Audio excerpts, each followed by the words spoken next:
আমরা পাইকারি ব্যবসায়ের শ্রেণীবিভাগ আজকে আলোচনা করব। এটা প্রধানত ৩ টা ভাগ। ক হচ্ছে বণিক পাইকার, বণিক পাইকার। ক বণিক পাইকার।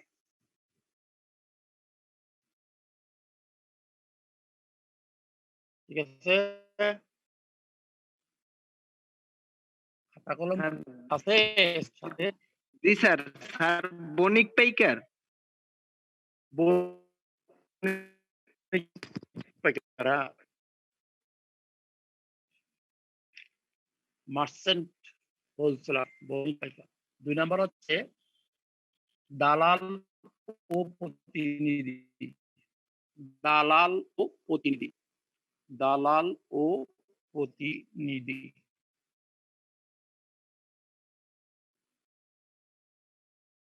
ঠিক আছে? ব্রোকার এন্ড এজেন্ট,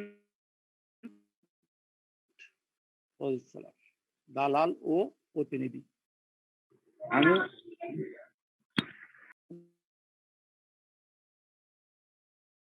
উৎপাদক ও আসসালামু আলাইকুম স্যার। বিক্রেতার শাখা উৎপাদক। ওয়ালাইকুম সালাম। 10:30 বাজে রে। হ্যাঁ জি স্যার, 10:25 বাজে স্যার, এই এখন ঢুকতে পারলাম স্যার। কেন কি? ওই স্যার, এই যে একটু নেটে প্রবলেম ছিল তো, এটার জন্য। প্রথমটা হচ্ছে কি, প্রথম ভাগটা কি বলছি? স্যার প্রশ্নটা কি বলছিলেন স্যার এটার? ওরা লেখস নাই? না, আমি তো স্যার একটু আগে এসেছি স্যার, লেখা হয় নাই। যারা আগে আসছে এরা কি করে, কথা বলে না কেন? বণিক পাইকার। ও হচ্ছে বণিক পাইকার। ঠিক আছে? জি স্যার। বণিক পাইকার আবার ২ ভাগে বিভক্ত। পূর্ণ সেবাদানকারী আর সীমিত সেবাদানকারী। বণিক পাইকার বলতে ওই সমস্ত পাইকারকে বোঝানো হয়ে থাকে। বণিক মানে কি? ব্যবসায়ী। যারা নিজেদের স্বাধীন ব্যবসা হিসাবে পণ্য সামগ্রীর পাইকারি ব্যবসায় জড়িত হয়, তাদেরকে বলা হয় বণিক পাইকার। এই বণিক পাইকারকে আমরা ২ ভাগে ভাগ করছি। একটা হচ্ছে পূর্ণ সেবাদানকারী বণিক পাইকার, আর একটা হচ্ছে সীমিত সেবাদানকারী বণিক পাইকার। লেখা হয়েছে? জি জি স্যার, লিখে দিয়েছে স্যার। পূর্ণ সেবাদানকারী বণিক পাইকার আর হইল সীমিত সেবাদানকারী বণিক পাইকার। বণিক পাইকার। পূর্ণ সেবাদানকারী মানে হচ্ছে যারা তাদেরকে পুরো পরিষেবা প্রদান করে।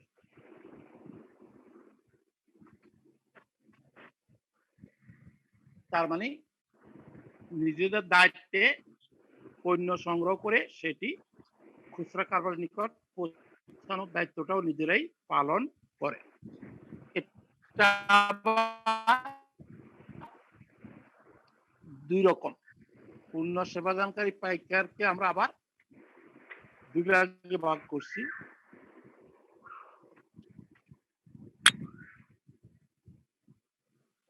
এক হচ্ছে পাইকার বণিক,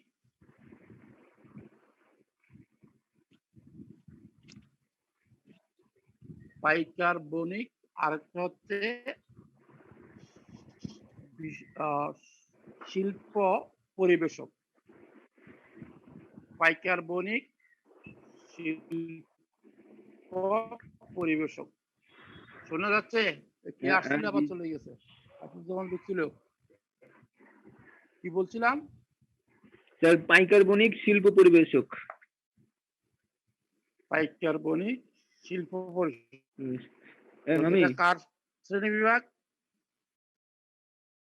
পূর্ণ সেবাদানকারী পাইকারের শ্রেণী বিভাগ। পাইকার বণিক আর হলো শিল্প পরিবেশক। যে সকল পাইকারি ব্যবসায়ী প্রাথমিকভাবে খুচরা বিক্রেতার কাছে পণ্য বিক্রয় করে এবং পূর্ণ সেবা দান করে তাদেরকে বলা হয়ে থাকে পাইকার বণিক। পাইকার বণিক। কথা বোঝা গেল? সাধারণ পণ্যের পাইকার বলতে সাধারণত এই যে মুদি দোকান, মুদি দোকানে মুদি পণ্যের যে পাইকারি ব্যবসায়ী সে অনেক রকমের মুদি পণ্য তার দোকানে বিক্রয় করে, পাইকারি সেল করে। এ হচ্ছে পাইকার বণিক। তারপর যেমন পোশাক বিক্রেতা,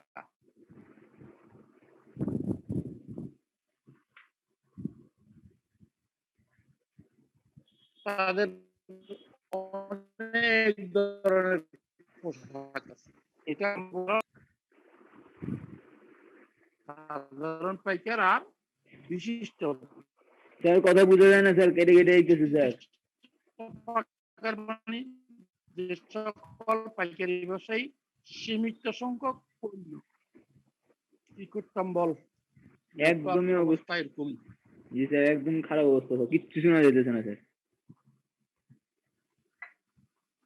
দাঁড়া দেখি আমি ডাটায় দিই। দেখেন স্যার, বা অন্য রুমে যেয়ে দেখেন স্যার হয় কিনা স্যার। আমি আমার ডাটা ব্যবহার করি, ওয়াইফাই অফ করে দিই।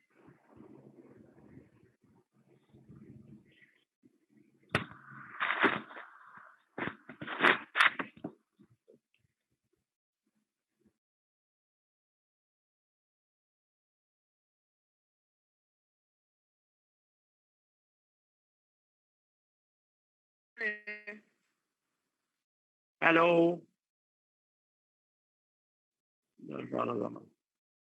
স্যার ভালোভাবে স্যার শোনা যাচ্ছে স্যার, বলেন। ডাটায় দিছি দেখুন, এরপরে আর আমার থাকবে না। তো বলছিলাম আমরা পাইকার বণিক বলছিলাম, তাই না? পাইকার স্যার। বণিককে আমরা দুই রকম বলছি, একটা হচ্ছে সাধারণ পণ্যের পাইকার আর একটা হচ্ছে বিশিষ্ট পাইকার। সাধারণ পাইকার বণিক হচ্ছে ওই সমস্ত পাইকারি ব্যবসায়ী যারা একসাথে অনেক ধরনের পণ্য সামগ্রী নিয়ে পাইকারি ব্যবসা করে থাকে। যেমন একজন পাইকারি ব্যবসায়ী মুদি পণ্যের পাইকারি ব্যবসায়ী, সে তার দোকানে 10, 20, 50 রকমের পণ্যের পাইকারি সেল করে। এটাকে আমরা বলছি সাধারণ পণ্যের পাইকার। আরেকটা হচ্ছে বিশিষ্ট পাইকার। বিশিষ্ট পাইকার বলতে ওই সমস্ত পাইকারি ব্যবসায়ী পাইকার বণিকদের বোঝানো হয় যারা সীমিত সংখ্যক শুধুমাত্র একটা পণ্য অথবা 2-3টি পণ্য নিয়ে পাইকারি ব্যবসা করে। যেমন একজন রাজশাহীর আম বিক্রি করে, শুধু আমই, রাজশাহীর আম, আর কোনো জায়গার আম নেই। এ হলো বিশিষ্ট পাইকার। তারপরে আরেকজন দিনাজপুরের চাউল বিক্রি করে, আরেকজন রংপুরের তামাক বিক্রি করে। এভাবে বিভিন্ন পাইকার, আরেকজন ফরিদপুরে কি আছে রে, ফরিদপুরের গুড় বিক্রি করে। এভাবে এক একজন পাইকার এক একটা পণ্য বিক্রি করে, অনেক পণ্য। যেমন একজন কাঁঠাল বিক্রেতা, সে গাজীপুরের কাঁঠাল বিক্রি করে। এগুলোকে আমরা বলছি বিশিষ্ট পাইকার, অর্থাৎ এরা কাঁঠালই শুধু পাইকারি বিক্রি করে, আর অন্য কোনো জিনিস তার কাছে পাওয়া যাবে না। যে চাউল বিক্রি করে তার কাছে শুধু ওই দিনাজপুরের চাউলই আছে, বিভিন্ন রকম, বিভিন্ন শ্রেণীর, কিন্তু আর কোনো জায়গার চাউল তার কাছে নেই। রাজশাহীর আম বিক্রি করে, সে রাজশাহীর আমই বিক্রি করে, অন্য কোথাও জায়গার আম তার কাছে নেই। এটাকে আমরা বলছি বিশিষ্ট পাইকার। তাহলে আমরা কি বলছিলাম, আমাদের মূল পয়েন্ট ছিল পূর্ণ সেবা দানকারী। তার থেকে আমরা দুইটা বাইর করলাম, একটা হচ্ছে সাধারণ পণ্যের পাইকার আর একটা হচ্ছে শিল্প পণ্যের পরিবেশক। আমরা এই যে সাধারণ পণ্যের পাইকার আলোচনা শেষ করলাম, এটা কি বোঝা গেল? পাইকার বণিক আমরা বলছি একটা হচ্ছে সাধারণ পণ্যের বণিক পাইকার আর একটা হচ্ছে বিশিষ্ট পণ্যের বণিক পাইকার। এখন আসলে হলো শিল্প পরিবেশক। শিল্প পরিবেশক বলতে আমরা কাজে বুঝাচ্ছি। শিল্প কাকে বলে?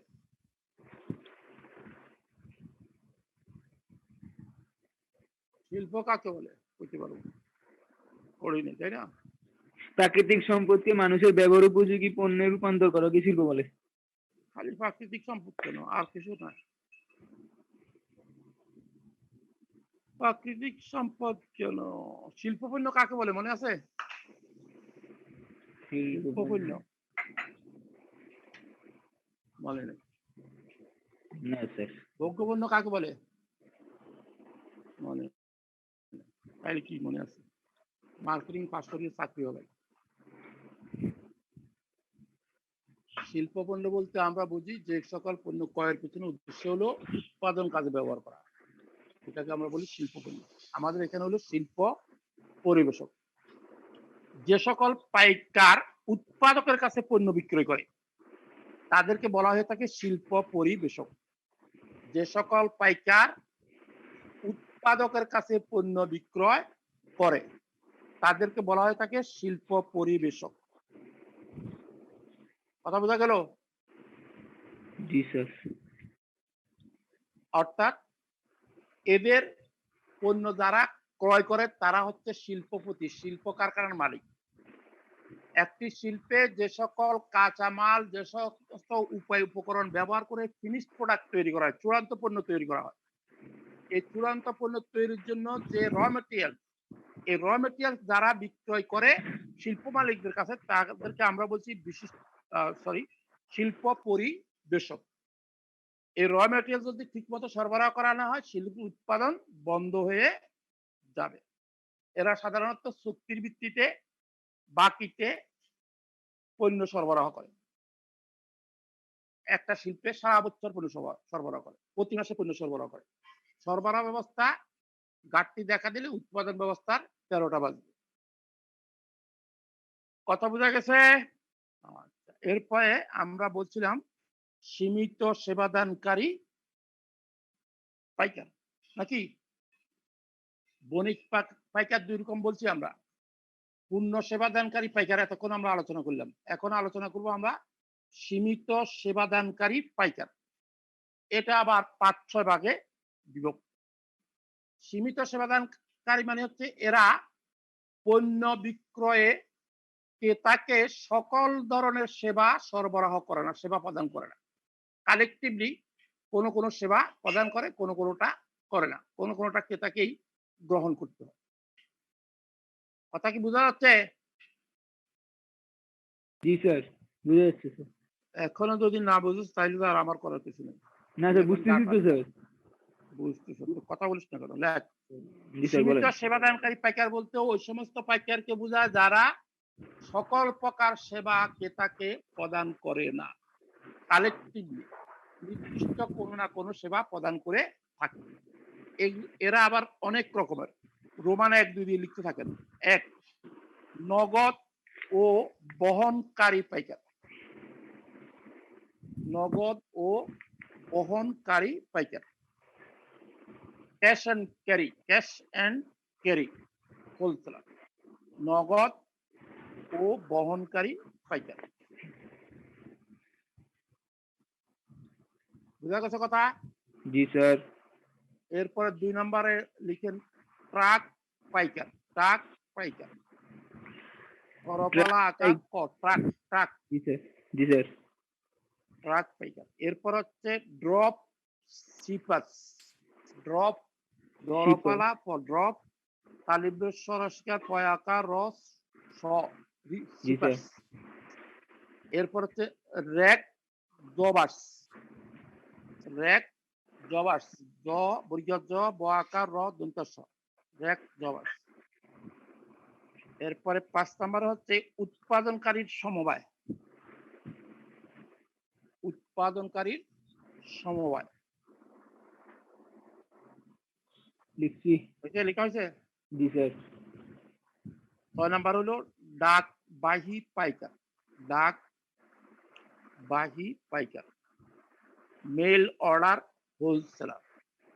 ডাকবাহী পাইকার। কয়টা হইলো? 6টা। পর দেখি। 1 নাম্বার হচ্ছে নগদ ও বহনকারী পাইকার, 2 ট্রাক পাইকার, 3 ড্রপ শিপার, 4 রেক জবার, 5 উৎপাদনকারীর সমবায়, 6 ডাকবাহী পাইকার। Good, thank you. তাহলে এখন আসলে আমরা প্রথমটা বলি। নগদ ও বহনকারী শব্দ দুটা খেয়াল করেন, তাহলে বুঝবেন কাকে বলে। নগদ তার মানে এই ধরনের পাইকারি ব্যবসায়ীরা পণ্যটা বিক্রয় করে বাকিতে নাকি নগদ, নগদে। নগদে। এখানে শব্দের মধ্যে আছে নগদে। এদের জি কোনো স্যার। মানে বাকি কোনো সেল নেই, বাকির কোনো কথাই নেই। এরা পণ্যটা নগদে বিক্রি করে। আর কি করে?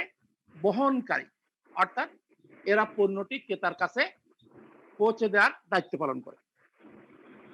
কথা বোঝা গেল? জি স্যার।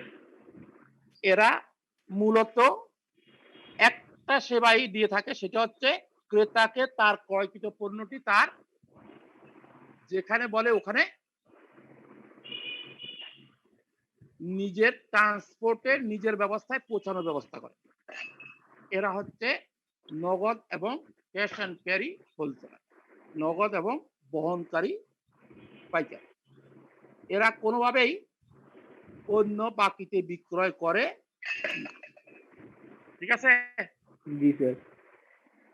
এরপর হচ্ছে ট্রাক পাইকার। এরা কারা? এরাও আরেক ধরনের পাইকার যারা পণ্য বিক্রয় করার পর নিজস্ব ট্রাকে, নিজস্ব ট্রাকে। পরিবহন ব্যবস্থার সাহায্যে পণ্যটি ক্রেতার নিকট ডেলিভারি করে। অর্থাৎ এখানে ট্রান্সপোর্টটা হচ্ছে পাইকারের নিজের। পণ্যটা অর্ডার করলো খুচরা কারবারি, হোলসেলার পণ্যটি তার নিজস্ব ট্রান্সপোর্টে খুচরা কারবারির দোকানে পৌঁছে দেওয়ার ব্যবস্থা করল। এদেরকে বলা হয় ট্রাক পাইকার। ওয়াগন জবার্স, ওয়াগন জবার্স এরা সবসময় খুচরা বিক্রেতার সাথে যোগাযোগ রাখে এবং তাদের চাহিদা মোতাবেক পণ্য সরবরাহ করে। সাধারণত পচনশীল পণ্য বিক্রয়ের ক্ষেত্রে এই পদ্ধতিটা, এই শ্রেণীটা ব্যবহৃত হয়। যেমন মাছ, গোস্ত, দুধ, যে সকল পণ্যগুলো পচনশীল, নিজস্ব হিমায়িত ট্রাক আছে, সাধারণ ট্রাক এটা হবে না, এটাকে আমরা বলছি ট্রাক পাইকার। এরপর হলো ড্রপ শিপার। শিপার। যে সকল পাইকারি ব্যবসায়ী পণ্যের অর্ডার গ্রহণের পর শর্ত মোতাবেক ক্রেতার কাছে পণ্য পৌঁছানোর জন্য সরবরাহকারীদের নির্দেশ দেওয়ার ভিত্তিতে ব্যবসা পরিচালনা করে, তাকে বলা হয় ড্রপ শিপার্স। আবার বলছি, খেয়াল করার কথাটা, ড্রপ শিপার্স। এরা কি করে? ক্রেতার কাছ থেকে পণ্যের অর্ডার সংগ্রহ করে। অর্ডারে কতগুলো শর্ত থাকে, এই শর্তে এই মূল্যে এইভাবে আমাদের পণ্যটা আমাদের এখানে পৌঁছাতে হবে। ঠিক সেই শর্ত মোতাবেক তারা অর্ডারের শর্ত মোতাবেক পণ্য পৌঁছানোর জন্য এই দায়িত্বটা নিজেরা পালন করে না, সরবরাহকারীকে নির্দেশ প্রদান করে এবং সরবরাহকারী সেই পণ্যটি জায়গা মতো পৌঁছে দেওয়ার ব্যবস্থা করে, ডেলিভারি দেওয়ার ব্যবস্থা করে।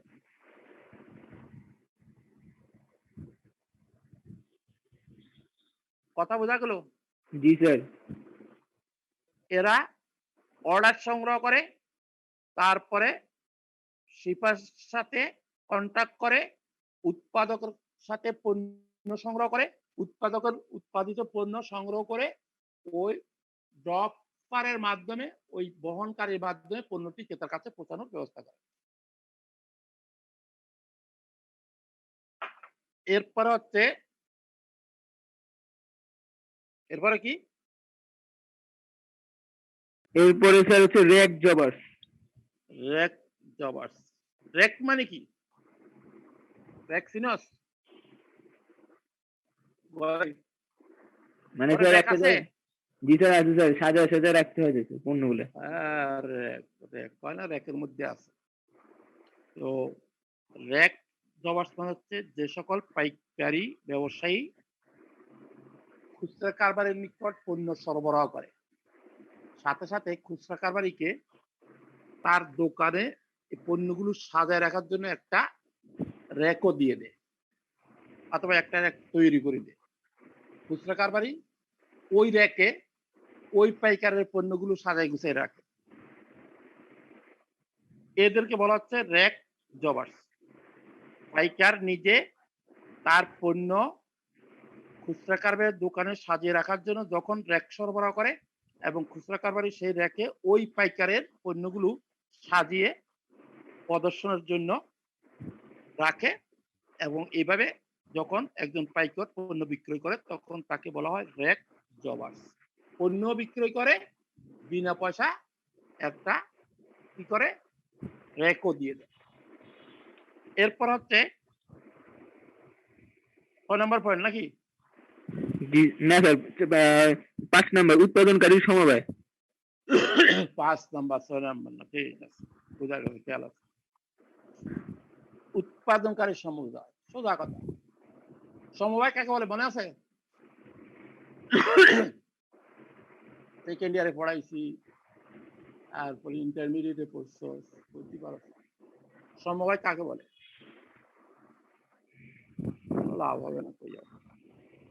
উৎপাদনকারীর সময় যখন কোনো একটি পণ্য উৎপাদনকারী অনেক লোক, উৎপাদনকারীরা যখন তাদের পণ্যটি বিক্রয়ের জন্য সমবায় সমিতি গঠন করে এবং ওই সমবায় সমিতির সব সদস্য তাদের উৎপাদিত পণ্যগুলো কি করে এক জায়গায় একসাথ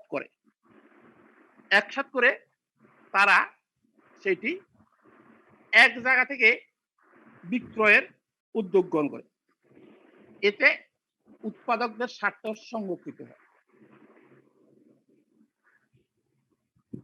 তারা পণ্যের ন্যায্য মূল্য পায়। আমরা ওই যে কৃষি সমবায় সমিতির কথা বলি, কারণ কৃষকদের উৎপাদিত পণ্য বিক্রয়ের জন্য তারা এক জায়গায় একসাথ করে, সবার পণ্য এক জায়গায়, ফলে তারা যে দাম চাইবে ওই দামেই।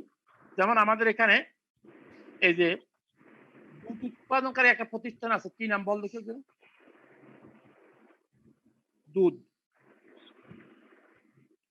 দুধ মার্কেটিং করে প্রতিষ্ঠানের নাম কি? হাসনাইর দুধ। দেখো তুমি মিল্ক বিটার নাম শুনছো কোনোদিন? জি স্যার, শুনছি স্যার। শুনছো তো? আজকে শুনলি না আরো আগে শুনছো? না, আগে শুনছি স্যার। অনেকদিন শুনছো কিন্তু বুঝোস নাই। মিল্ক বিটা কি করে? দুধ উৎপাদনকারী সব প্রতিষ্ঠানের দুধ ওখানে চলে আসতেছে। এরপরে মিল্ক বিটা কোম্পানি সেন্ট্রালি দুধ বিক্রি করছে, প্রসেস করে, প্যাকেট করে। এটাকে বলা হচ্ছে উৎপাদনকারী সমবায় সমিতি। শেষ হয়ে গেছে নাকি? না স্যার, আরেকটা আছে, ডাকবাহী পাইকার। ডাকবাহী পাইকার, পার্সেল, ডাক পার্সেল, মেল পার্সেল। হ্যাঁ, এটা হচ্ছে আরেক দলের পাইকার যারা ক্যাটালগ দেখে পণ্যের অর্ডার সংগ্রহ করে। প্রথমে ক্রেতার কাছ থেকে অর্ডার সংগ্রহ করে খুচরা বিক্রেতার কাছ থেকে, এরপরে উৎপাদনকারী নিকট থেকে, বিভিন্ন শিল্প প্রতিষ্ঠান নিকট থেকে অর্ডার সংগ্রহ করে সেই অর্ডার মোতাবেক পণ্য ডাকযোগে পাঠিয়ে দেয়। এটাকে বলা হচ্ছে ডাকবাহী পাইকার। আমাদের সরকারি ডাক বিভাগের মাধ্যমে এ ধরনের পণ্য খুব বেশি ট্রান্সপোর্ট হয় না, কিন্তু আমাদের দেশ সব পৃথিবীর প্রায় সব দেশেই আরেকটা বিকল্প ব্যবস্থা এখন চালু আছে। কি সেটার নাম কি? ডাকের বিকল্প ইমেল স্যার। ইমেলে কি জিনিস যায়? ইমেল কারে কইতে হবে?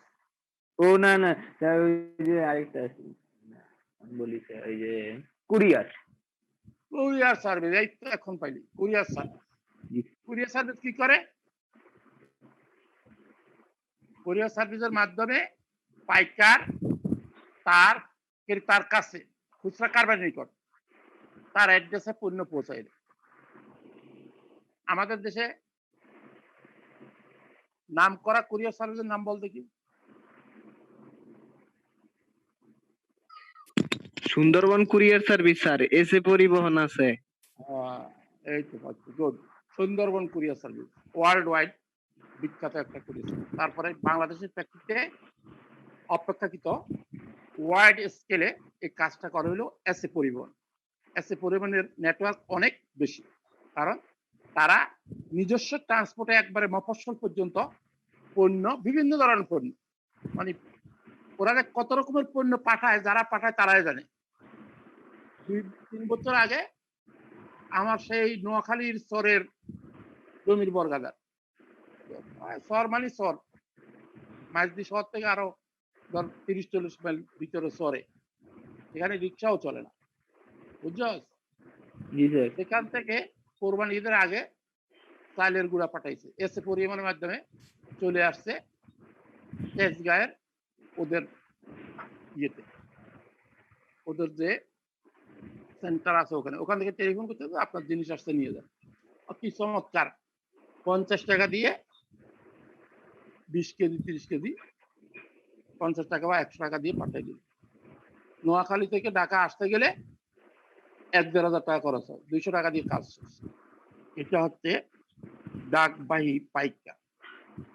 এই যে এখন আমের সিজনে তোদের মতো যুবকেরা কেউ কেউ রাজশাহীতে বসে ওখান থেকে বাগান থেকে আম কিনতেছে, আর ইমেইলে আর টেলিফোনের মাধ্যমে অর্ডার নিচ্ছে ওই সুন্দরবন কুরিয়ার সার্ভিস অথবা এসএ পরিবহনের সাথে কন্ট্যাক্ট করে সেখানে পাঠায়।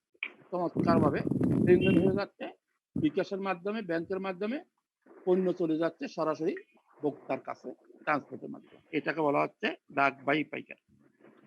তাহলে কি শেষ করলাম আমরা? সীমিত সেবাদানকারী বণিক পাইকার।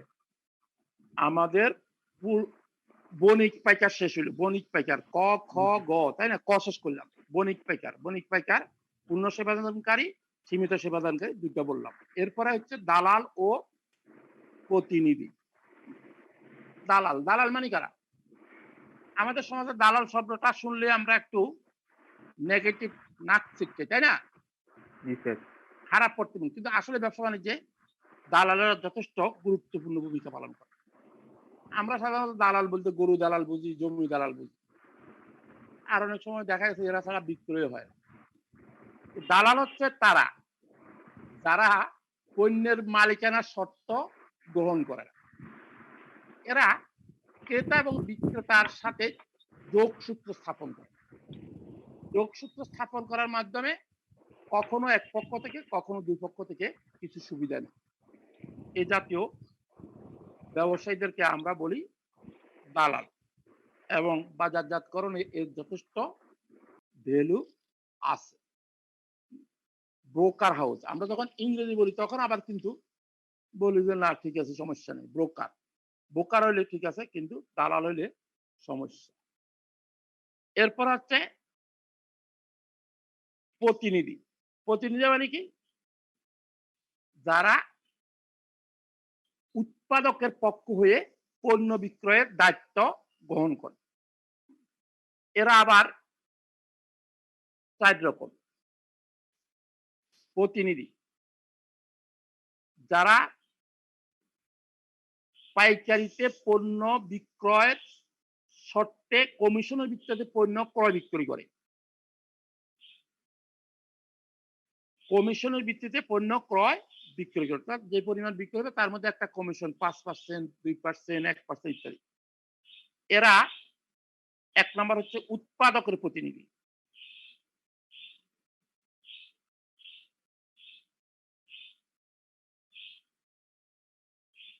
উৎপাদকের প্রতিনিধি।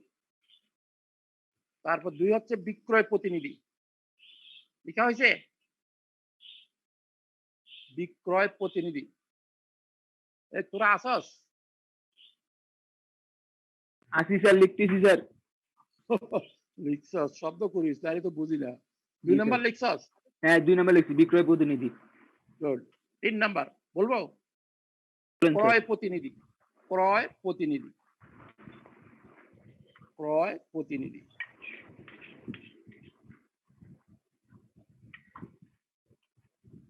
আর 4 নাম্বার হচ্ছে কমিশন ভিত্তিক ব্যবসায়ী।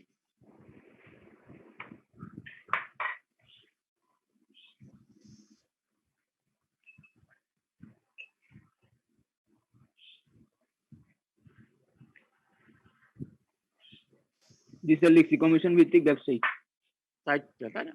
হ্যাঁ প্রথম চারটা। আমরা বলছি উৎপাদকের উৎপাদকের প্রতিনিধি। প্রতিনিধি। যে সকল পাইকার কোন উৎপাদনকারী প্রতিষ্ঠানের উৎপাদিত পণ্য বিক্রয়ের জন্য চুক্তিবদ্ধ হয় এবং ওই চুক্তি মোতাবেক তারা উৎপাদকের উৎপাদিত পণ্য বিক্রয় করে এবং তার উপর একটা নির্দিষ্ট কমিশন পায়। এটাকে বলা হচ্ছে উৎপাদকের প্রতিনিধি। অর্থাৎ উৎপাদক নিজে বিক্রয় না করে দেশের বিভিন্ন অঞ্চলে যদি মার্কেটের সাইজ অনুযায়ী কখনো বিভাগীয় প্রতিনিধি নিয়োগ করে, কখনো জেলা প্রতিনিধি নিয়োগ করে, কখনো কখনো দেখা যায় উপজেলা পর্যন্ত, থানা পর্যন্ত প্রতিনিধি নিয়োগ করে। ওই প্রতিনিধি ওই কোম্পানি উৎপাদিত ওই পণ্য ওই এলাকায় বিক্রি করবে এবং বিক্রয়ের উপরে সে একটা নির্দিষ্ট কমিশন পেয়ে থাকে। একে বলা হচ্ছে উৎপাদকের প্রতিনিধি। এরপর হচ্ছে বিক্রয় প্রতিনিধি। এরা একজন স্বাধীন ব্যবসায়ী। বিক্রয় প্রতিনিধি হচ্ছে নিজের স্বাধীন ব্যবসায়ী, একই উৎপাদকের সমস্ত পণ্য সুনির্দিষ্ট পণ্য বিক্রয়ের জন্য তারা কি করে ভূমিকা রাখে, বিক্রয় প্রতিনিধি হিসাবে ভূমিকা রাখে। তৃতীয়টা হচ্ছে ক্রয় প্রতিনিধি। যে সকল পাইকারি উৎপাদক, খুচরা বিক্রেতা বা প্রাতিষ্ঠানিক ক্রেতাদের পক্ষ থেকে ক্রয় করে থাকে তাদেরকে ক্রয় প্রতিনিধি বলা হয়। এরা উৎপাদকের প্রয়োজনীয় পণ্য ক্রয় করে, তারপরে খুচরা বিক্রেতার জন্য ক্রয় করে, সরকারি অফিস আদালতের জন্য পণ্য ক্রয় করে। সরকারি বিভিন্ন অফিস আছে, যেমন আমাদের কলেজ, কলেজে বিভিন্ন রকম জিনিস লাগে। তো এই জিনিসগুলো যারা আমাদের সরবরাহ করে, এরা হচ্ছে আমাদের ক্রয় প্রতিনিধি। ঠিক তেমনিভাবে শিল্প কারখানার র মেটেরিয়াল বিভিন্ন পণ্য সরবরাহ যারা করে তারা হলো শিল্প কারখানার ক্রয় প্রতিনিধি। এরা বিভিন্ন প্রতিষ্ঠানের পক্ষে অথবা উৎপাদকের পক্ষে তাদের প্রয়োজনীয় পণ্য সরবরাহের চুক্তি করে এবং সেই অনুযায়ী পণ্য সরবরাহ, এদের বলা হচ্ছে ক্রয় প্রতিনিধি। এরপর সর্বশেষ আমরা বলছি কমিশন ভিত্তিক ব্যবসায়ী। কমিশন ভিত্তিক ব্যবসায়ী। এরা স্বাধীন পাইকারি ব্যবসায়ী যারা স্থানীয় বাজার থেকে পণ্য ক্রয় করে চুক্তি অনুযায়ী কমিশনের ভিত্তিতে পণ্য সরবরাহ করে। সাধারণত দীর্ঘমেয়াদে নিয়োজিত হয় না। কৃষি পণ্য বাজারজাতকরণে এই ধরনের পাইকার লক্ষ্য করা যায়। এদের কাজ হলো অনেকটা দালালের ন্যায় হলেও এরা মূলত পণ্যের মালিকানা সত্ত্ব গ্রহণ করে। অর্থাৎ আমাদের কৃষি পণ্য কোথায় উৎপাদন হয়? ঢাকাতে, তাই না? কৃষি পণ্য ঢাকায় উৎপাদন হয় না? না স্যার, কোথায়? দেশের বিভিন্ন অঞ্চলে। একবারে গ্রামে কৃষকরা ধান, পাট, চাল, কৃষি পণ্য উৎপাদন করে গ্রাম্য হাট বাজারে নিয়ে আসে। এই গ্রাম্য হাট বাজারে এক শ্রেণীর ক্রেতা আছে যারা কৃষকদের সব পণ্যগুলো ক্রয় করে একসাথ করে। সে ক্রয়কৃত পণ্যগুলো তারা একসাথ করে সেগুলো আবার বড় বড় ব্যবসায়ীদের কাছে সরবরাহ করে।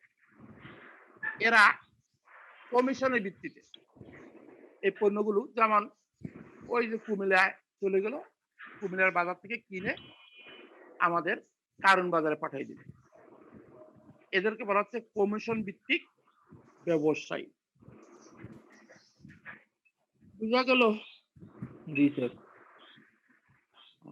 3 নম্বরে আমরা কি বলছিলাম? মেন পয়েন্ট, উৎপাদক ও ব্যবসায়ীদের শাখা অফিস। উৎপাদক ও খুচরা ব্যবসায়ীদের শাখা, তাই না?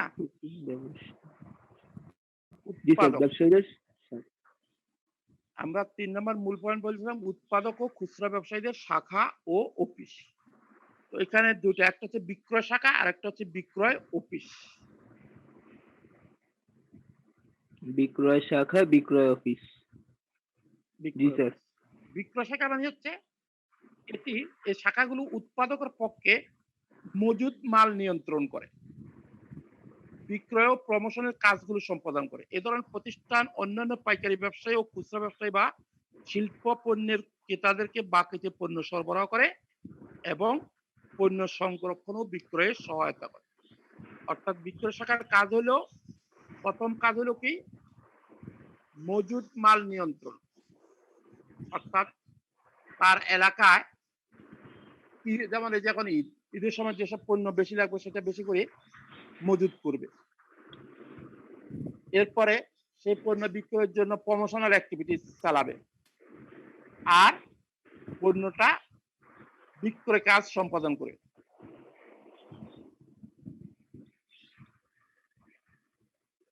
এবং এরা ক্রেতাদেরকে বাকিতে পণ্য সরবরাহ করে। এটাকে বলা হচ্ছে বিক্রয় শাখা।